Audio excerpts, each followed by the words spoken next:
জালিস আপনি জানতে চেয়েছেন আমার বন্ধু হস্তমৈথুন করে তার বিধান কি। আনিস গাজী আপনি জানতে চেয়েছেন বোরকা পরে মুখ ঢাকার কারণে বিভিন্ন সমস্যা যেমন প্রতারণার আশঙ্কা আছে, কি করব। জুবাইদা খানম জানতে চেয়েছেন আমার স্বামী বন্ধুদেরকে সময় দেয় কিন্তু আমাকে তুলনামূলক কম সময় দেয়। বায়াতাউর রহমান আপনি জানতে চেয়েছেন হারাম রোজগারের টাকা দিয়ে মসজিদ তৈরি করা কি জায়েজ হবে। আফরিন সুলতানা জান্নাত জানতে চেয়েছেন পরিবারের সকলে নামাজ পড়ে না, আমি কি তাদের প্রত্যেক ওয়াক্ত নামাজের দাওয়াত দিতে হবে।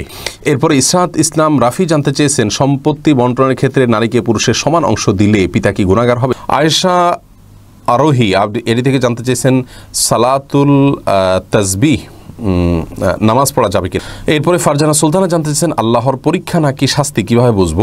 নীলাকাশ এআইডি থেকে জানতেছেন অজু অবস্থায় বাচ্চাকে স্তন পান করানো যাবে। ফয়সাল হুসাইন আপনি জানতেছেন বিয়ের আগে মেয়ের সাথে কথা বলার বিধান কি। সাইফুল ইসলাম জানতে চেয়েছেন আমি আমার মাকে ইচ্ছা করে কষ্ট দিতে চাই না কিন্তু কষ্ট পান তিনি, আমার করণীয় কি। প্রিয় দর্শক, আর দেরি না করে আমরা তাহলে শুরু করছি। যে সমস্ত প্রশ্নগুলো ইতিমধ্যে আসছে এবং ধারাবাহিকভাবে যে সমস্ত জিজ্ঞাসাগুলো আমরা দেখতে পাচ্ছি সেগুলোর জবাব আমরা দেওয়া শুরু করি। জুবাইদা খানম জানতে চেয়েছেন আমার স্বামী বন্ধুদেরকে সময় দেয় কিন্তু আমাকে তুলনামূলক কম সময় দেয়। জুবাইদা খানম আপনার স্বামী যদি আমাদেরকে শুনে থাকেন আমরা বিনয়ের সঙ্গে তাকে আরজ করতে চাই এটি অত্যন্ত জঘন্য এবং গর্হিত কাজ। কোনো বন্ধুবান্ধবকে সময় দেওয়ার জন্য কোরআন হাদিসের কোনো নির্দেশনা নেই। আপনার স্ত্রীকে সময় দেওয়ার জন্য নির্দেশনা আপনাকে দেওয়া হয়েছে। রাসূল আকরাম সাল্লাল্লাহু আলাইহি ওয়াসাল্লাম তার স্ত্রী আমাদের আয়েশা রাদিয়াল্লাহু তাআলা সহ অন্য স্ত্রীদেরকে প্রচুর পরিমাণে সময় দিতেন এবং অবসর সময়টা তাদের সাথে কাটাতেন, তাদের বিনোদনের দিকে খেয়াল করতেন। বিধায় স্বামীর উচিত স্ত্রীকে সময় দেওয়া, পরিবারকে সময় দেওয়া। আজকাল বন্ধুবান্ধবদের সাথে আমরা অনেকেই, শুধুমাত্র স্বামী নন, অনেক সন্তানও আছেন যে বন্ধুবান্ধবদের মাঝে এত বেশি মজে থাকেন যে তার নিজের মা বাবা বা নিজের পরিবারের একান্ত যারা আছেন যাদের প্রতি তার কর্তব্য রয়েছে তাদেরকে তার ধারে কাছেও সময় দেন না। এটি অত্যন্ত গর্হিত একটি কাজ। এটি কোনো মুসলমানের জন্য করা উচিত নয়। বিধায় আমাদের দায়িত্বশীল হতে হবে এবং যার যা অধিকার তা আদায় করতে হবে। বন্ধুবান্ধবের কোনো অধিকার নেই তাদেরকে আমি সময় দেয়া, অ্যাজ এ বন্ধু তার কল্যাণ আমি কামনা করলাম, তার উপকার আমি করলাম সাধ্য অনুযায়ী, এটি ঠিক আছে, কিন্তু তাকে সময় দিতে গিয়ে আমার পরিবারের সময় কম দিলাম, সেটি অবশ্যই গুনাহের কাজ। আনিস গাজী আপনি জানতে চেয়েছেন বোরকা পরে মুখ ঢাকার কারণে বিভিন্ন সমস্যা যেমন প্রতারণার আশঙ্কা আছে, কি করব। বোরকা পরে মুখ ঢাকার কারণে প্রতারণার আশঙ্কা আছে বলতে আপনি কি বোঝাতে চাচ্ছেন? মানে যিনি বোরকা পরে এসছেন তিনি প্রতারিত করতে পারেন আপনাকে, এরকম? তাহলে সেক্ষেত্রে কোনো মেয়ে মানুষকে দিয়ে আপনি ভেরিফাই করবেন, যাচাই বাছাই করবেন, এরকম যদি অপশন তৈরি হয়। আর যদি সেরকম সুযোগ না থাকে তাহলে সেক্ষেত্রে আপনার মূল ঘটনাটা কি এবং সেক্ষেত্রে আপনার জন্য কী কী অপশন আছে সেগুলো জানলে আমরা হয়তো আপনাকে পরামর্শ দিতে পারবো।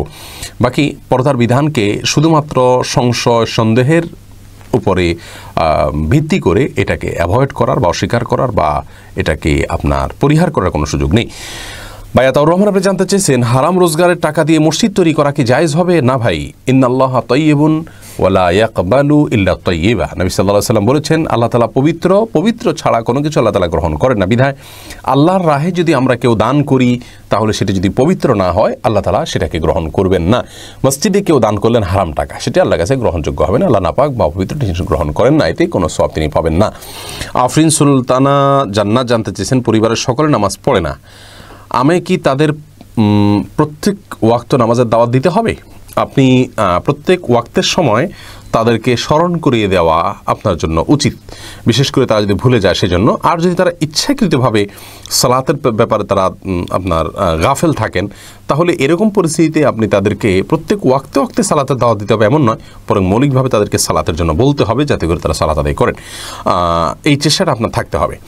এরপরে ইসরাত ইসলাম রাফি জানতে চেয়েছেন সম্পত্তি বন্টনের ক্ষেত্রে নারীকে পুরুষের সমান অংশ দিলে পিতা কি গুনাহগার হবে। যে অবশ্যই গুনাহগার হবে, যেহেতু আল্লাহ রাব্বুল আলামিন এখানে আপনার নির্দিষ্ট হিস্সা ঠিক করে দিয়েছেন, সেটাকে যদি অ্যাভয়েড করেন এবং সেটা যদি আপনার লঙ্ঘন হয় তাহলে অবশ্যই গুনাহগার হবেন। এখন প্রশ্ন করতে পারেন যে ছেলের তুলনায় মেয়েকে কেন অর্ধেক দিতে হবে। এই কেনর উত্তর তো অনেক। সবচেয়ে বড় কথা হলো ছেলেকে সমস্ত ব্যয়ভার গ্রহণের দায়িত্ব আল্লাহ রাব্বুল আলামিন দিয়েছেন, কোরআন হাদিস দিয়েছে, ইসলাম দিয়েছে। মেয়েকে সেই তুলনায় কিন্তু ব্যয়ভার গ্রহণের দায়িত্ব কর্তব্য দেওয়া হয়নি। তাকে যেটুকু দেওয়া হচ্ছে তার সবটুকু তার সেফটির জন্য, তার হাত খরচের জন্য, তার নিজের খরচ নিজের উপরে আবশ্যক করা হয়নি। অন্যের দায়ভার তো পরের কথা, কিন্তু ছেলের নিজের এবং অন্যের সকলের খরচ খরচার দায়ভার তার উপরে বর্তানো হয়েছে।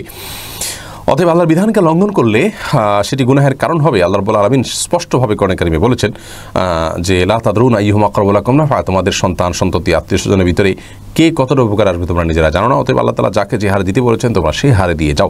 আয়েশা আরোহী এটি থেকে জানতে চেয়েছেন সালাতুল তাসবিহ নামাজ পড়া যাবে কিনা। সালাতুল তাসবিহ সালাতের সম্পর্কে একটি হাদিস রয়েছে এবং সেই হাদিসকে ওলামা ইকরাম অনেকে দাঈফ বলেছেন, কিন্তু অনেক বড় বড় সালাফগণ সালাতুল তাসবিহ সালাতকে আমলযোগ্য বলে গণ্য করেছেন। যেহেতু ফজিলতের মতো বিষয়টি অনেক বড় বড় স্কলারগণ এবং মুহাদ্দিসগণ হাদিস বিশারদগণ এটাকে আপনার গ্রহণযোগ্য অর্থাৎ আমল হিসাবে গ্রহণযোগ্য বলে তারা মূল্যায়ন করেছেন হাদিসগুলোকে অ্যানালাইসিস করে। অতএব কেউ চাইলে পড়তে পারেন, কিন্তু খুব শক্তিশালীভাবে বিষয়টি প্রমাণিত নয়। এরপরে ফারজানা সুলতানা জানতে চাইছেন আল্লাহর পরীক্ষা নাকি শাস্তি কিভাবে বুঝবো। ফারজানা এটা বোঝার কোনো উপায় নেই। নবী থাকলে তিনি বলতে পারতেন যে পার্টিকুলার কোনো বিপদ কোনো মুসিবত এটা আল্লাহর পক্ষ থেকে আযাব হিসাবে আসছে। আমরা কিন্তু এটাকে আপনার ট্যাগ লাগাতে পারি না এটা আযাব, কারণ আমরা জানি না কোনটা আল্লাহ তাআলা পরীক্ষার জন্য দিচ্ছেন কোনটা আযাবের জন্য দিচ্ছেন। এই জন্য একজন মুসলিমের জীবনে কোনো বিপদ আসলে সেটি একাধারে পরীক্ষা হতে পারে, আল্লাহ তাআলা দেখতে চাচ্ছেন। আর সবগুলোই পরীক্ষা, এতে কোনো সন্দেহ নেই, কিন্তু আযাব কিনা আমার কোনো অপরাধের শাস্তি কিনা সেটা আমরা নিশ্চিত নই। অনেক সময় বিপদ দিয়ে আল্লাহ তাআলা আমাদেরকে আরও ভালো দিতে চান, কল্যাণ দিতে চান, সওয়াব দিতে চান।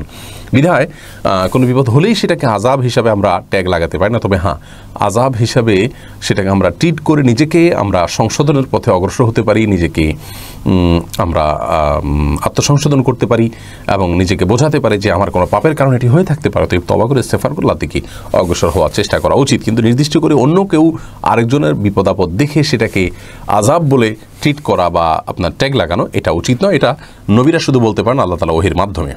নীলাকাশ এআইডি থেকে জানতেছেন অজু অবস্থায় বাচ্চাকে স্তন পান করানো যাবে কিনা। যাবে, কোনো অসুবিধা নেই। অনেক মেয়েরা মনে করে যে দুধ দান করলে সন্তানকে দুধ পান করালে অজু ভেঙে যাবে, এটি ভুল ধারণা। ফয়সাল হুসাইন আপনি জানতেছেন বিয়ের আগে মেয়ের সাথে কথা বলার বিধান কি। বিয়ের আগে যদি প্রস্তাব হয়ে থাকে বা তথাকথিত এঙ্গেজ হয়ে থাকে, এগুলোর উপরে ভিত্তি করে মেয়ের সঙ্গে আলাপচারিতা জুড়ে দেওয়া এবং প্রয়োজনে অপ্রয়োজনে তথাকথিত জানাশোনা তৈরি করবার উদ্দেশ্যে কথাবার্তা বলা জায়েজ নাই। একান্ত প্রয়োজনীয় কোনো কথা, তার জন্য আপনি কোনো জিনিস কিনবেন বা বিবাহের প্রস্তুতি হিসাবে তার কাছে কোনো তথ্য নেওয়া প্রয়োজন আছে, অন্য কারো কাছে নেওয়ার সুযোগ নেবে, তার কাছে নিলে বেশি সেটা অথেন্টিক হবে, সেই জায়গা থেকে তার সাথে যোগাযোগ করতে পারেন। সেটাও যথাসম্ভব নিরাপদ ওয়েতে SMS-এর মাধ্যমে, মেইলের মাধ্যমে করা উচিত। আর অনেকে আজকাল এঙ্গেজ হয়ে গেলে বা বিবাহ শাদীর জন্য প্রাথমিক কথাবার্তা চূড়ান্ত হলেই স্বামী স্ত্রী হিসাবেই আলাপচারিতা জুড়ে দেন, আড্ডা জুড়ে দেন। সেটি সম্পূর্ণ নাজায়েজ, কারণ আগ্রহর আগ পর্যন্ত স্বামী স্ত্রী হিসাবে গণ্য হবে না, বিধায় সেরকমটি করা জায়েজ নাই। সাইফুল ইসলাম জানতে চেয়েছেন আমি আমার মাকে ইচ্ছা করে কষ্ট দিতে চাই না, কিন্তু কষ্ট পান তিনি, আমার করণীয় কি। ভাই সাইফুল ইসলাম, আপনার করণীয় হলো তিনি যেন কষ্ট না পান সেই চেষ্টাটা করা। ন্যায় অন্যায় পরে আপনার আচরণ যেন কষ্ট না পান, তাকে হাসি খুশি রাখার জন্য আপনাকে চেষ্টা করতে হবে। তিনি আপনার মা, তার মাধ্যমেই আপনাকে জানাতে যেতে হবে। আর যদি আপনার সকল প্রচেষ্টা সত্ত্বেও তিনি অন্যায়ভাবে অহেতুক আপনার উপরে মনে কষ্ট পান, তাহলে সেক্ষেত্রে সেই দায়ভার আপনাকে বহন করতে হবে না, আপনার জায়গা থেকে আপনাকে সলিড থাকার চেষ্টা করতে হবে। জালিস আপনি জানতে চেয়েছেন আমার বন্ধু হস্তমৈথুন করে তার বিধান কি।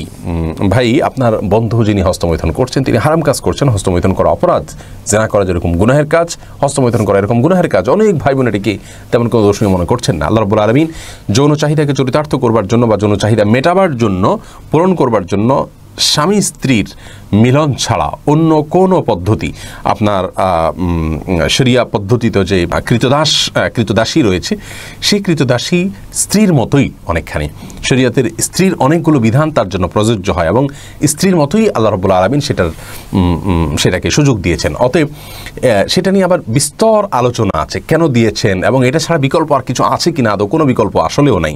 যাই হোক, সেটা আরেক বিষয়। কিন্তু এই হস্তমৈথুনের মাধ্যমে বা অন্য কোনো উপায়ে আপনার নিজের যৌন চাহিদা মেটানোটা জায়েজ নয়, গুনাহের কথা।